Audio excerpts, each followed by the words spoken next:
What's up, guys? This is Leo. I don't know what happened, but I got a bruised knee out of nowhere. I woke up.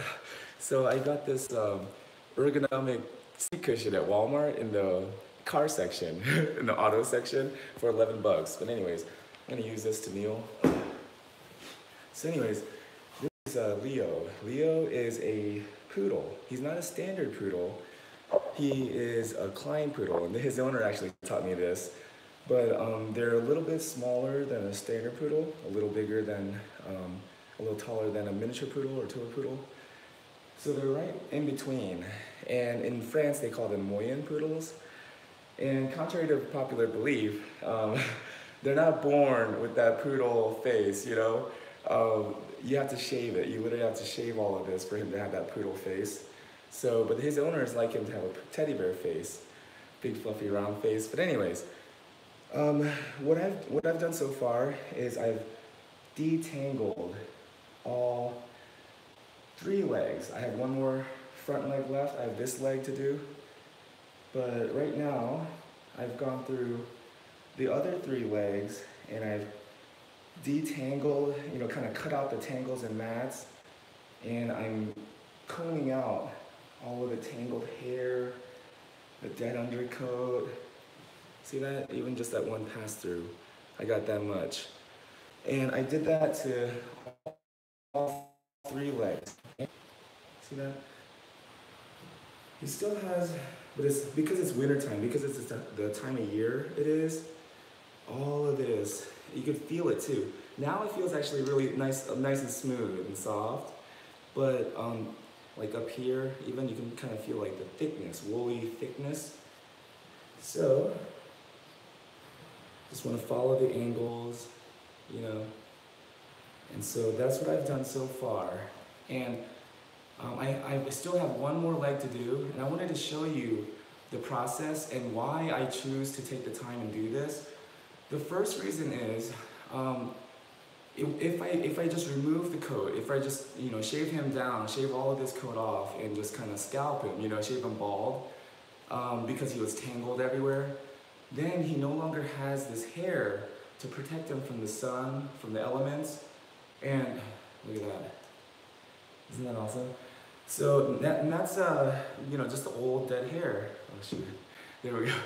But not only does this give them protection, but his dog's skin produces a lot of oil. They have a sebaceous gland in every pore, and it's producing oil. The oil is attaching itself to the hairs, and that's how it travels along their body. So just like water, you know, moving water stays clean and fresh, the oils, as long as it's able to continue to move along the body, you know, will keep him, you know, fresh and clean. Relatively. But if we shave off the hairs and we remove the hair, then the oils no longer have that mode of transportation. It can't move along their body like how I'm combing. And so it pulls, it tends to pull in these areas because gravity will pull it down. And so these areas, especially because these areas produce a lot of oil anyways, it's gonna get nasty down here. Black skin, it stops to produce, you know, it stops producing hair. They get bald and patchy. And this all happens, you know, maybe after 2-3 shavings. So maybe when the dog's 3-4 years old is when you're really gonna start noticing really bad skin with the repeated shaving every year around the change of the seasons. Because it's not just spring, it's not just summertime, but it's fall and winter too. It's like 4 times a year when right as the seasons start changing, in response to the changing sun, just like the plants. And that's why whenever the weather kind of gets wacky, like here in Georgia, it felt like spring a couple weeks ago. And then now it's super cold again. So the trees and everything started blooming. And now they're starting to die again, and you know. Same thing with the dog's coat though. You know, as the sunlight changes, their skin changes in response. I haven't done his tail yet because he's kind of sensitive about his tail. And the spray that I'm using, I got this at Petco. Good Prostyle. detangling spray. So I bought this at Petco the other day. So I was running low on spray, but you know, I like to look at the ingredients and make sure I like the ingredients and everything. But really, I mean, you could even use like a bottle of distilled water. You know, it's just, you're trying to get this hair saturated. Okay, so see how he's reacting? So what I'm gonna do, let me see if any comments came in. Whoa, comments came in. T, how are you today? Steel, Texas, good morning, sunshine. What's up, Steel, Texas gal? Tabitha, what a good boy. He really is a good boy, because he really doesn't like this. He doesn't like me, really. But he's so patient. Oh my goodness. I was telling his owner, it's the nobility of dogs. I can't think of another animal that would be this patient with us and allow us to do the things that they don't really like. I'll demat a dog within reason, but the customer is going to pay me for it. Yeah, and I'm so glad that you're being honest about that, Melly D, because some groomers, they like to argue with me and say, it's torturous to the dog. I would never do that to the dog. It's torture. And then I'm like, but the dog seems to enjoy it, actually. The dog seems to really appreciate it afterwards because they feel really nice. They don't feel so tight and itchy. And then they're like, well, you can never pay me enough. And I'm like, okay, now we're getting to the honest answer. You know, it's about the money. Let's just get honest. It's about the time you're spending and the money. So as long as we can be clear and honest about it, there's nothing wrong with it. Then you can just say, hey, it takes me about this long to demat a dog, so I have to charge about this much.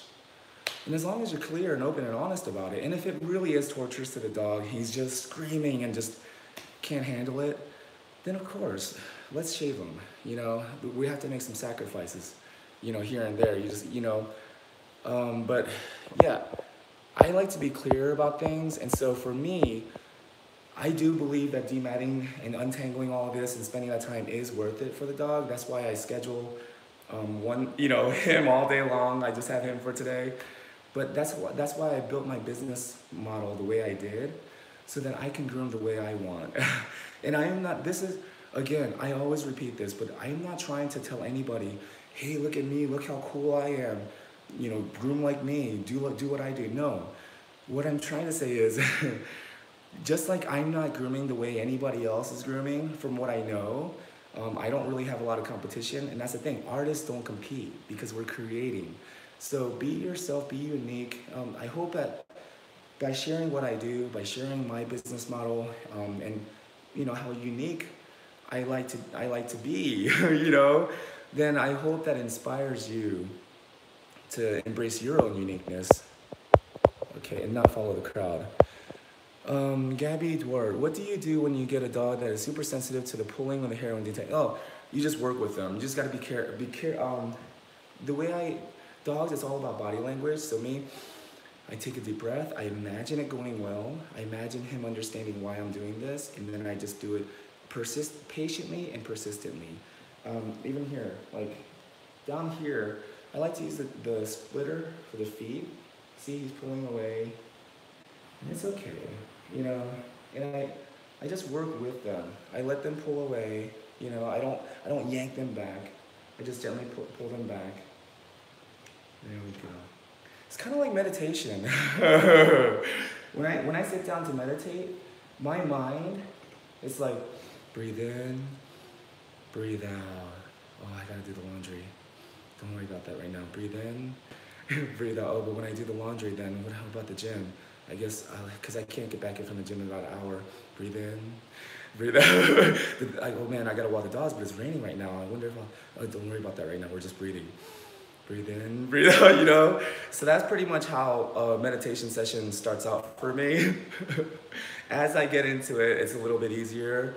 But that's the thing, it's like, rather than get angry with myself, hey stupid, hey dummy, why can't you focus? Why can't you keep, you know, just, hey, okay, it's okay to think about that, but right now we're doing this. You know, just gently guide myself back to my breathing, back to the activity. That's the way I approach dog grooming.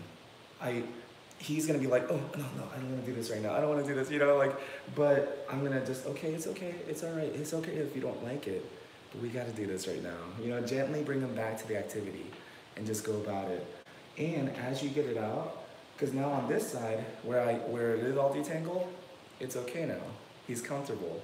The reason, when we understand why they're pulling away, It's because it's already tight. You can feel it on the skin. The skin's bumpy. It's already plugging, jam-packing those pores. So it's already, his skin is already feeling uncomfortable.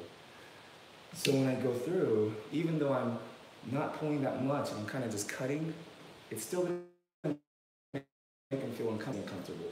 Kind of like when we get a pimple. I got a pimple right there. It kind of hurts when you touch it. Same thing with the dogs, but you just gently guide them back and do it. Okay, so where was I? David T, the oils are the reason not to put on tick and flea liquid for a few days before and after baths, right? Exactly, because you want the oil to replenish itself back, you know, and then the flea and tick medication, when you drop it, it uses the dog's oils to travel along the body.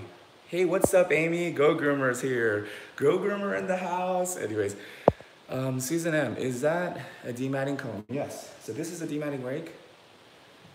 This is a mat splitter. Okay. What's up, Rachel? How are you, Sky Art? Sky Art is Rachel.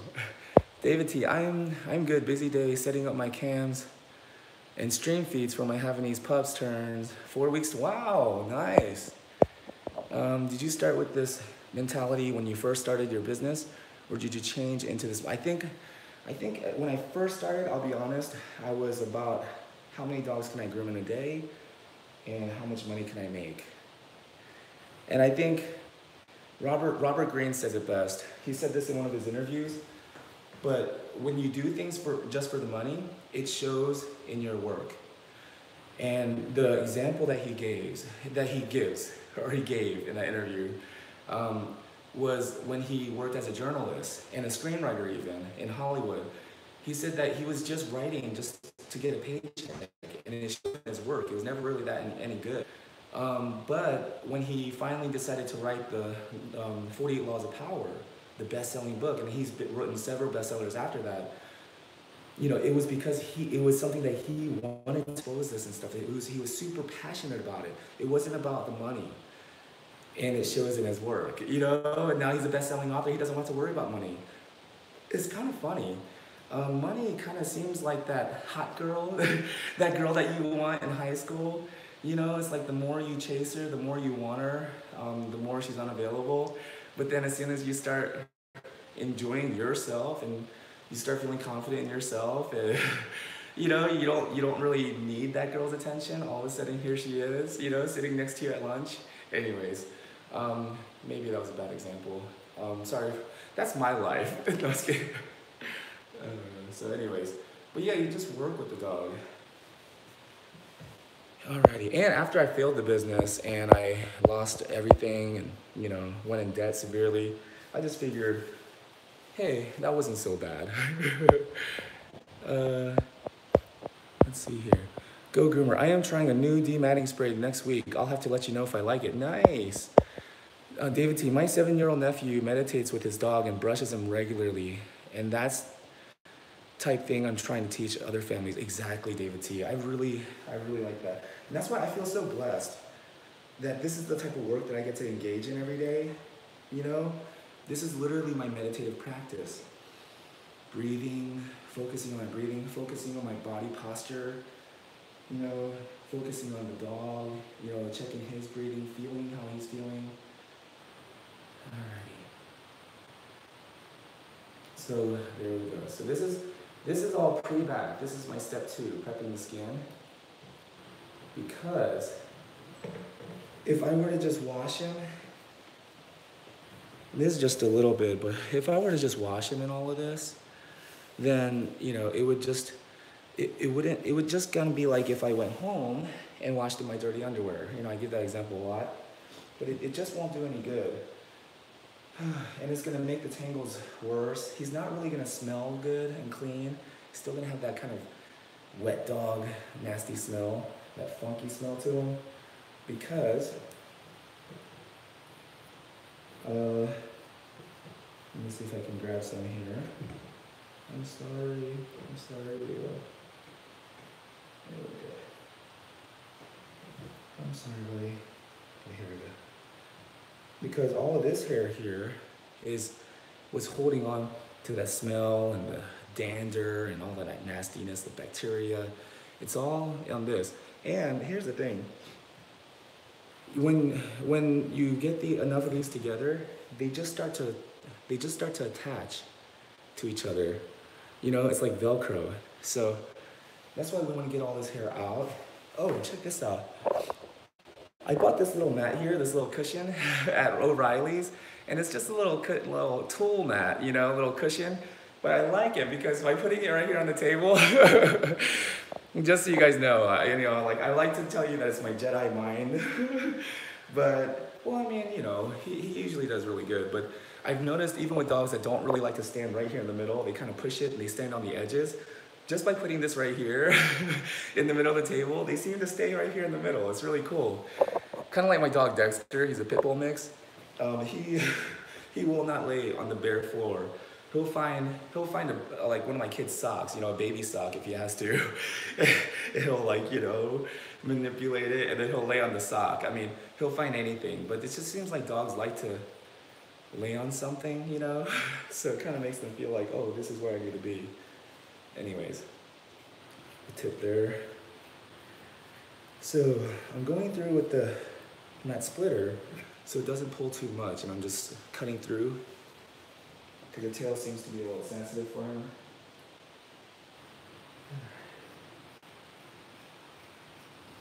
But again, this is just me, and I don't want anybody to think that I'm telling anybody else to do what I do. He is a beautiful doodle. No, he's actually a poodle. He's not a doodle. He's a Moyen poodle or a Klein poodle. You know, the smaller version of the standard poodle.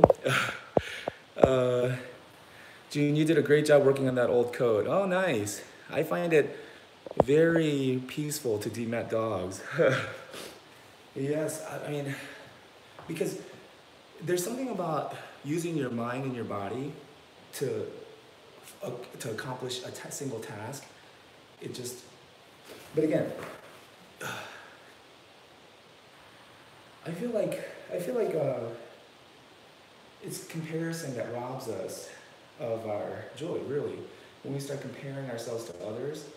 And so this is just my business model, and this is what makes me happy, and this is how I like to do my business, you know? This is not how I think that anybody else should do it.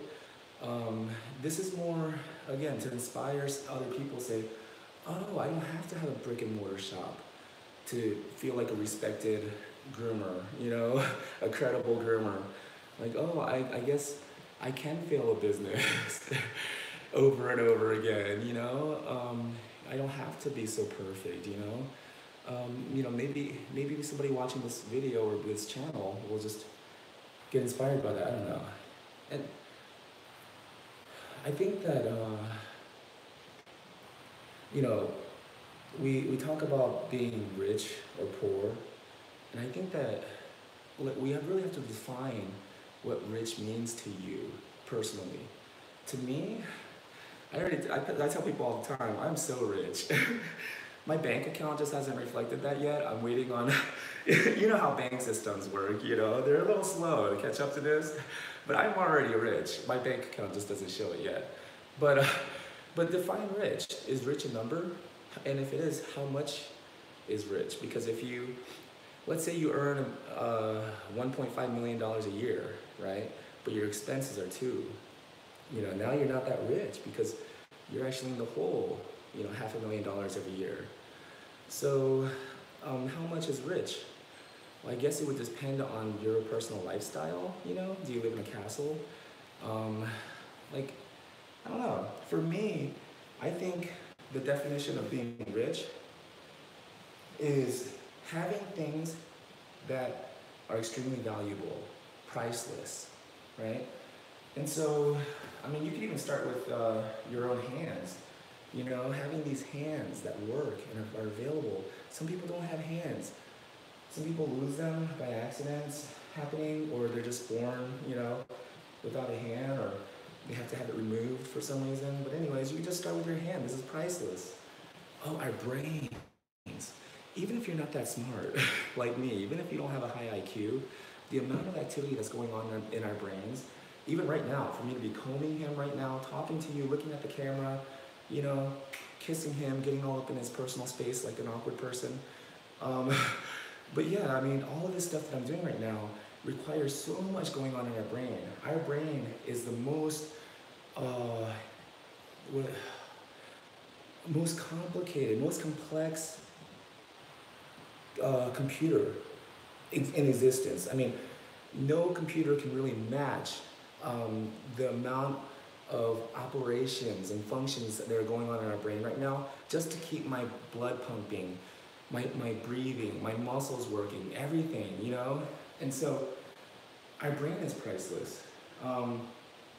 Everything. But so the opportunity to serve, you know, this opportunity to live, this time that I have right now with Leo here, to help him out, to help him feel comfortable, to help my clients, you know, like all of this is priceless, it's precious to me.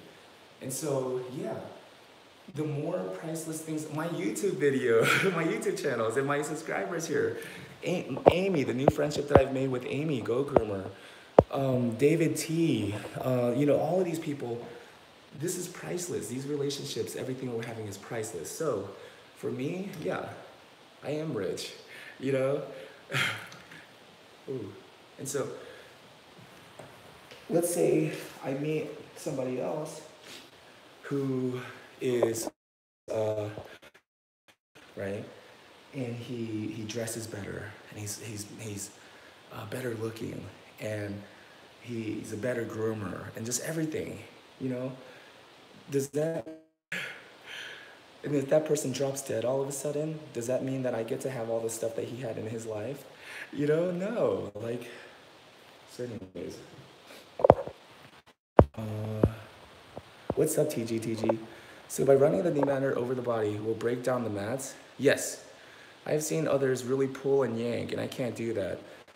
I didn't like my mom yanking my hair out. Yeah, me neither. That's why I'm very understanding, because I have long hair too now, you know, and my daughters, and so that's why, you know, I try to, you know, just do it as gently as possible. And every time I do feel it, you know, I kind of pull back.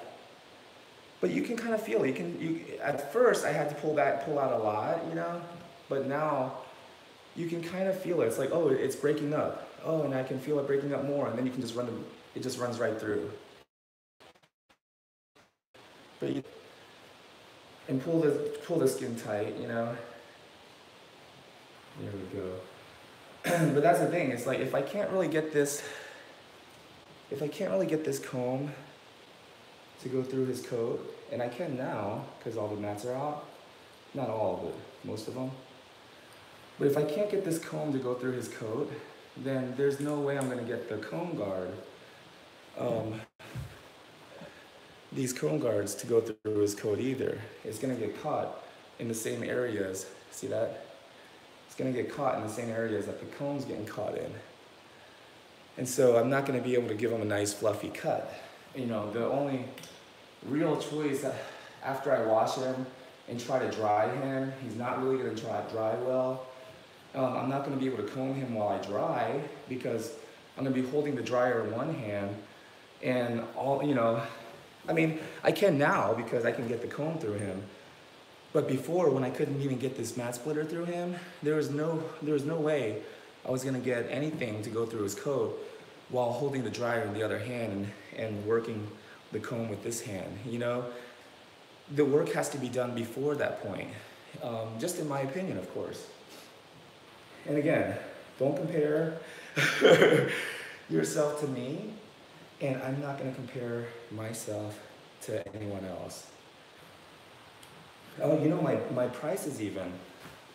I realized, why am I so worried about what other people are charging? You know, if I'm not competing with anyone else or comparing the way I groom with anyone else, then why am I comparing my prices to everyone else? And that's when I really just stopped and just made prices on, here's how I decided how to price my services. How long does it take me to groom that dog? And then, well, at the time, I was thinking, okay, how much does a marketplace, you know, what is about the rate, you know, because I couldn't charge like, I can now, but I couldn't, at the time when I started this house call business, I felt like I couldn't charge like $250 for a groom. So I felt like the marketplace just didn't support that. So I was charging like 120, like Leo here today. I think he's 120. He used to be like 80 or 90. But I think now he's 120. But again, he's an old client. So I'm not gonna raise prices on my older clients because they're, we have a relationship, But now, because I'm booked out and I can't take any more new clients, now I do charge that. But that's kind of how I price my business. It's just, well, I also ask myself, how much do I need to make every day?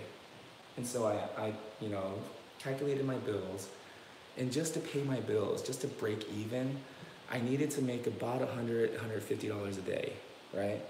And so yeah, I was happy to come out here, spend the day with Leo, and take home 120 bucks. I mean, it takes care of what I need to take care of financially, and I get to do a meaningful work that's challenging and that's rewarding. And so, yeah, I mean, for me, it's worth it. And I guess the trouble that I had is, and I'll just be honest, I think it's because the way I grew up, especially the Korean society, constantly comparing ourselves to others. If you want to see how superficial Korean people are, just go to a Korean church and see what kind of cars they pull up in and how they dress, and then see how they treat the people who aren't dressed so nice and that pull up in a Toyota Corolla like I do.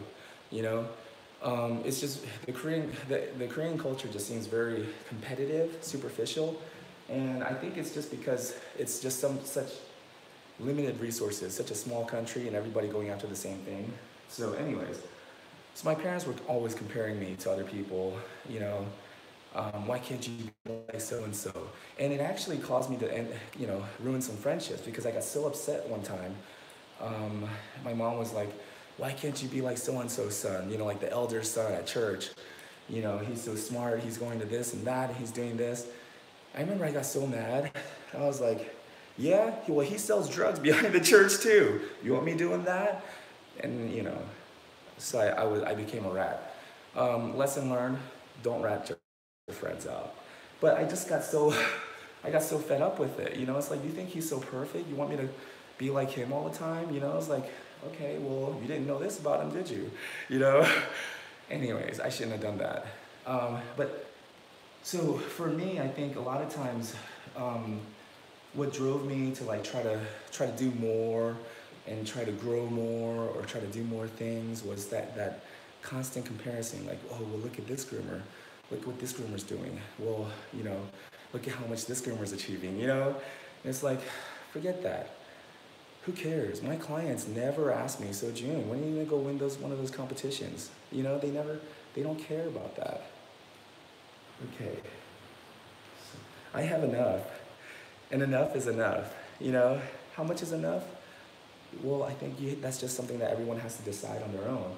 I wrote it down in my journal because I forget things, and I felt like it would be easy to finally arrive and get what I asked for, and then immediately not be satisfied and look for the next thing or some more. So I wrote down in my journal about, when was it now? Because I was in Arizona managing that shop. So it was about 4 or 5 years ago. I wrote while I was at that shop, because we were about to shut down. The health department was shutting that shop down. Anyways, it was a long story. But I remember sitting there just wondering, what am I gonna do with my life? And I wrote down that if I ever got a chance to come back to Atlanta, I was gonna give this house call business a second shot. And then, once I got back on my feet, of course. But getting fired a couple times didn't give me a chance to do that. I just had to start. But anyways, I remember writing down that this is what I wanted to do. And so I'm happy doing this, What else can you ask for when you get what you ask for? Here's the thing, like they did a study with capuchin monkeys, and they had them, they gave them a pebble, had them return the pebble. And when the monkey gave the pebble back, they gave them a treat. It was a cucumber, a piece of cucumber. So the monkey understands that's the game. I give you this pebble back, you give me a cucumber, right? And it's fair enough. But then they had another monkey where when the other monkey gave the pebble back to the researcher, instead of the cucumber, he got a grape. And so monkeys, especially capuchin monkeys, much more, they prefer grapes over cucumbers, which is going to be apparent pretty soon. But as soon as the monkey started seeing that this other monkey was getting a better reward for the same activity, he refused to do it. He got upset. And then, they kept encouraging. And so he gave the pebble back, and they gave him a piece of cucumber. And he threw it. He threw it at the reader. He threw it back at them. And he got mad and hit the window. Because now the piece of cucumber that he was originally happy with, he's no longer happy with it because he sees his other monkey friend getting a piece of grape instead of the cucumber. So here's the difference though. We're not monkeys. We're not capuchin monkeys. We're human beings. We get to actually choose what our reward is. We get to say, hey, I want the cucumber or I want the grape. And so if you've asked for the cucumber, then be okay with the cucumber even if your neighbor gets the grape. And if you're not happy with it, guess what? We're not in a research lab and we're not capuchin monkeys. We can say, oh, my neighbor's getting a grape for that same activity. Maybe I can, how did you get that? And learn from them and say, hey, I want the grape too, instead of getting angry. Oh, the best example is Lord of the Rings. When the hobbits are waiting for Gandalf, I almost forgot the wizard's name. When the hobbits are waiting for Gandalf in the first Lord of the Rings, and they're in that tavern, and one of the, I think it was Pippin, or one of the hobbits sits down with a big pint of beer. And the other guy, the character that wanted second breakfast, we had one breakfast, yes, but what about second breakfast? But that character, he looks and he goes, what is that? He's like, this, my friend, is a pint. He goes, I'm getting one. He leaves like, and his other friend, but you already have, But that's a great example. Instead of saying, hey, how come you get a pint and I get just this glass, I get a 12 ounce, Instead of doing that, he said, I'm getting one. I didn't know that they came in pints. And you went and got one. I think that's a great example of not getting nagged out and jealous and angry and negative when you see someone getting something better than what you get, Instead, let it inspire you. Maybe say, I didn't know they came in pints. I'll get one too,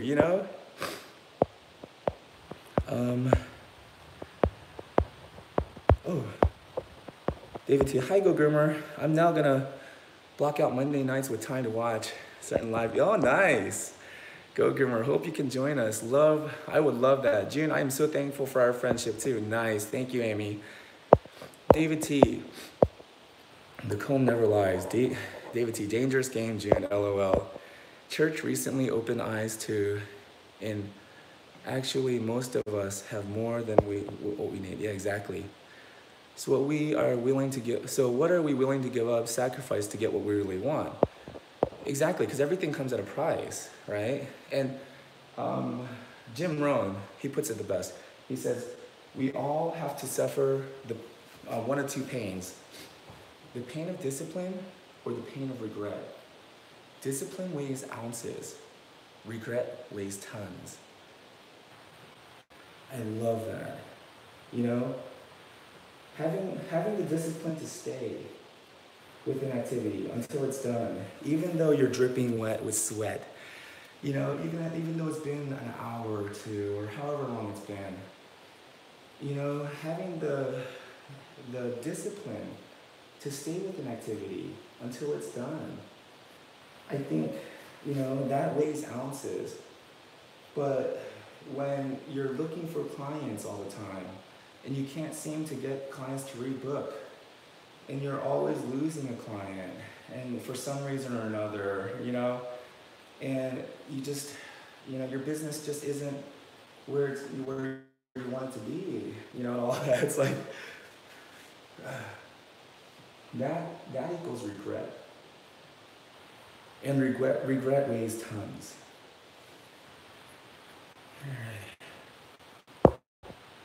All right. June, are you sure you're not a college professor? Love the follow. Oh, thank you, Amy. But anyway, and so here's another thing. One groomer was very passionately explaining to me that when I run the dematting rake through the ears and get this dead hair, that because these are knives, I'm also cutting. But I just had a phone call, sorry about that. But they're saying that as I pull this out, I'm cutting live hair. And I understand that, I recognize that some healthy hairs are gonna break, which is why I do like to spray the coat as I comb to help with the static as well. But my argument to that is, what is the other option? If we're not willing to go through and break some live hairs to get this comb through the hair, and then what's the other option to actually get the dog clean or looking clean? You gotta shave them. You gotta shave them close to the skin. Get all of this hair off. And then you won't have a fluffy dog anymore. No teddy bear head, it's gonna be a rat head with rat ears. You know, it's like that's the other option. So it's like, because you don't want to break a few hairs, you want to cut down, you know, because you don't want to break some branches, you want to chop down the entire rainforest. Just doesn't make sense to me. Now, let's, you know, for the groomers who say, but it's the time that it takes, how can you charge for that? I respect that so much, because now we're being honest. Now we're having an honest conversation. It's about the time it takes and the effort and how much can you actually charge for this, you know? And so for me, what I found out is, in the beginning, if you're gonna start your own house call business doing what I do, in the beginning, I had to respect the market. The marketplace did not know who I was, did not know what I had to offer. And so I had to price myself at a rate that showed the marketplace that I respect how you value dog grooming. So I can charge what I charge right now. But that got people to try my services. And then by doing more than what I was getting paid to do, and that's what Jim Rohn says, always do more than what you're paid for in order to make an investment in your own future. So by doing more, by going above and beyond, wowing my clients, you know, doing remarkable work that's worth making a remark about, telling their friends about, by doing that, I started to get referrals, word of mouth, one by one. And now I'm at 33 clients, you know, like, wow. So, and I'm booked out, I can't take anymore. So now, whenever a client drops off, or I choose to no longer do business with someone, and a spot opens up, I have people waiting on a list, waiting to be contacted. And when I contact them, I let them know that my new price for new clients is $275 for the day, no matter what kind of dog it is. You know, I show up, you pay me $275. I don't care who you are, where you're from, don't care what your dog is, as long as you pay me, baby. Anyways, oh man, I hope Backstreet Boys don't sue me. So, what I'm saying though is, I couldn't start that way. I would not be where I'm at. And if I raise my prices on my clients who have been with me from the beginning, then loyalty begets loyalty. If you want people to be loyal to you, you have to first give them your loyalty. So, with my clients, I'm not gonna raise my prices on my clients because they've been there before me, and they're paying me enough. But the new people who are now coming on my schedule, because now the marketplace, I have this service that is well known now here in Atlanta at least, and it's not available. So the supply is limited, demand is high. So now, because of what the marketplace, you have to let the marketplace determine how and when you raise your prices. So now I've raised my prices and the marketplace supports that because they're saying, okay, yeah, well, it's because you can't really get on the schedule anyways. Even if you had the money, you can't get him on the schedule. A spot has to open up, and then you can pay the money. So because I'm at this point, but it took me 2.5 years. But it took me 2.5 years of doing this without any reward, without any recognition, publicly, outside, within, of course. And that's all that matters, right? Confidence comes from within. Knowing what you did, knowing that you can weather the storm because you did it. Anyways, but now that the market recognizes the value of my service, now, like June, the way you act, nobody would believe that you actually are booked out and you can't take new clients. And I was like, what do you mean? What do you mean by that? And she was like, I don't know, she was like, that's crazy. If I don't take deposits, I don't take payment, prepayments, I take payment after the work is done. And everyone says, I don't like it, I don't want to pay for it. I'm okay with that. I don't take payment. But I don't expect another appointment either. I'm never going back for hours and hours.